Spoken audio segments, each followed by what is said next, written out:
Hi. Hello. Let's talk about J.F. Rutherford and humility. Ray Franz goes on. Despite all evidence, the organization's publications continue regularly to depict any questioning of its door-to-door program as the result of a lack of humility and a lack of faith and love for God and others. Thus, the December 1st, 1987 Watchtower, page 20, states, quote, "For those who lose the fear of Jehovah, meetings, field service, door-to-door witnessing, and other Christian activities could become a burden." Notice how such ones were described in the Watchtower of January 1, 1937. Flashback now from 87 to 37 to see what Rutherford's take on these who leave the Watchtower and reject the work would be. Quote from the 37 Watchtower. "To those unfaithful ones, the privilege of serving God by bringing the fruits of the kingdom before others, as the Lord has commanded, has become only a tiresome ceremony and formality, which offers them no opportunity to shine in the eyes of men.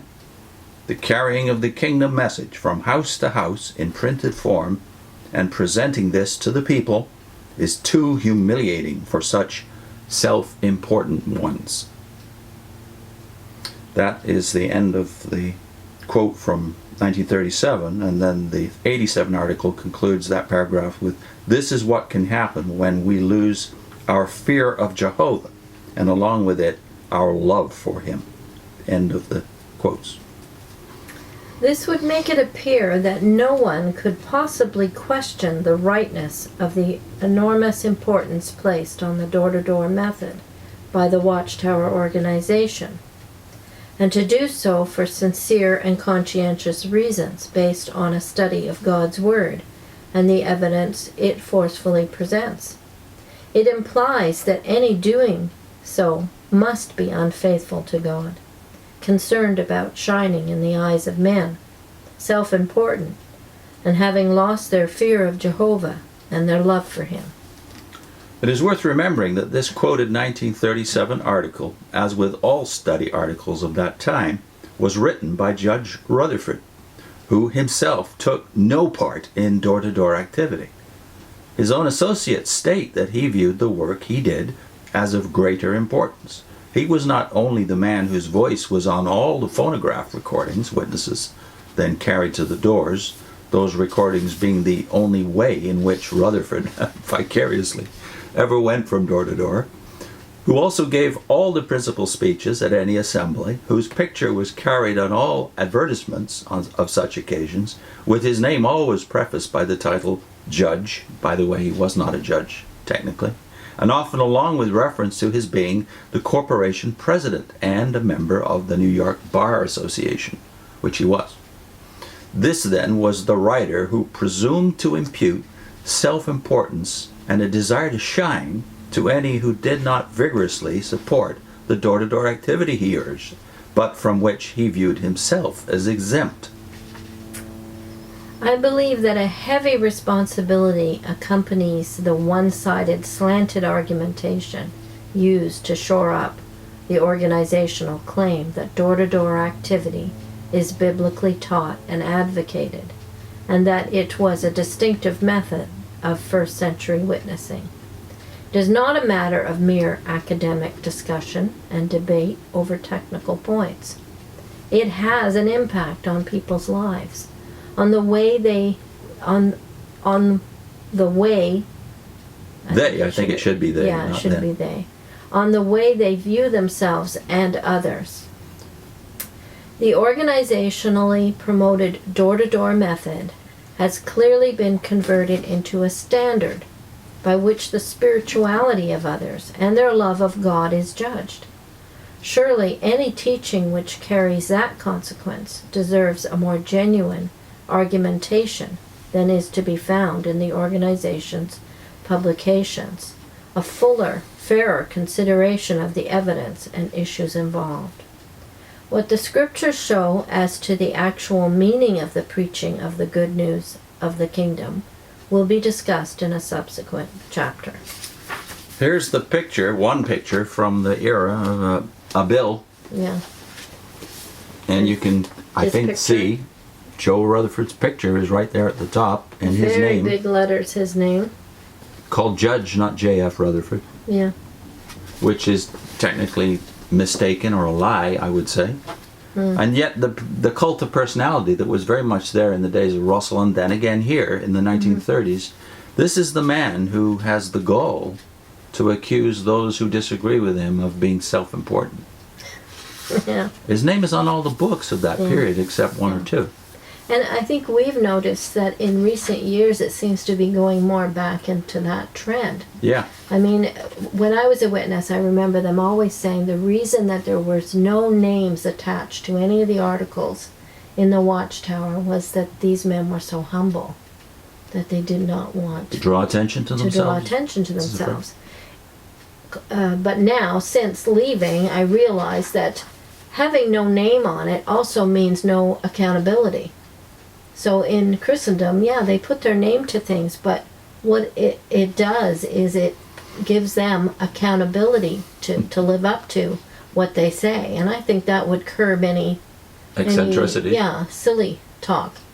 It would you'd have to do your homework and speak the truth, or you're going to be called up by others. That's right. That's the value of a signature in our society. You have signed on to what you've got on the page. But now, with the witnesses, it seems as if the governing body has become a kind of they have like a fan club almost. It's their celebrity in their status. You know, people seem to be talking about the individual governing body members. So they still don't sign anything, but it seems to be a conflict in thinking. This idea that those who disagree with one man are self-important, but somehow 8 men in Brooklyn Having regular broadcasts with them featured. and God only using them, that's not self-importance. Yeah. So how is any of this conducive to the development of the fruit of the spirits, principally Of humility and kindness to others, long-suffering? yeah. You have no tolerance of diversity, Yeah. even within your midst, and you have certainly no tolerance of the opinions of others. And you're, Willingness to listen to others or what God may have revealed to them. and you're judging other witnesses based on how much they do in the door-to-door activity. It becomes the standard of whether or not this person really loves God, as if door-to-door work is the major part of your life, and activity and contact with your family and other people. I remember in my day anyway, in the 1970s, when Nathan Knorr was still president, it was very easy to say to people who said, no, you're in a cult, it was very easy to say to them, well, cults are followers of men, and our leaders were seemed very invisible at the time, even though you kind of knew that Franz was writing all your prophetic explanations. You kind of knew that already, but it seemed far easier to say to people, no, we're not a cult of personalities. Yeah. Our leaders are very modest, and it's no longer true that your leaders are sitting in the background. in the background and making no great claims for themselves. They're claiming that they only have insight into the mind of Christ, and that's a very fat claim indeed.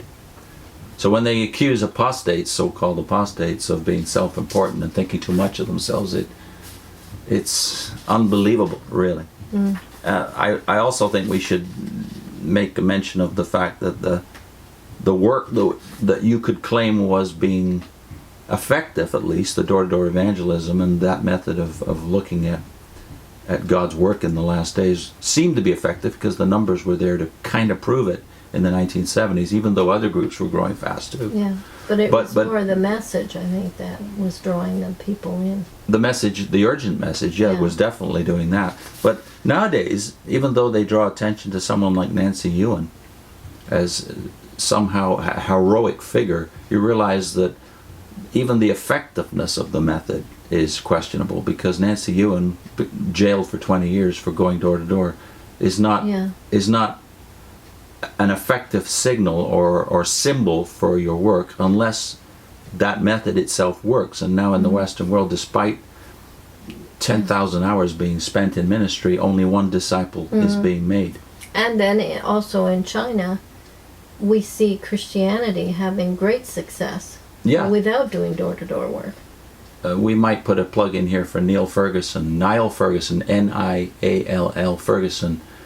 did a series on, I think it was called Civilization. on civilization. It's on YouTube. You can look at it. And he points out, despite the fact that he personally is an atheist, he points out that evangelical Christianity in China is growing by the millions. That is, there's somewhere between 50 and 80 million Christians in China, which is becoming a major problem for the regime over there.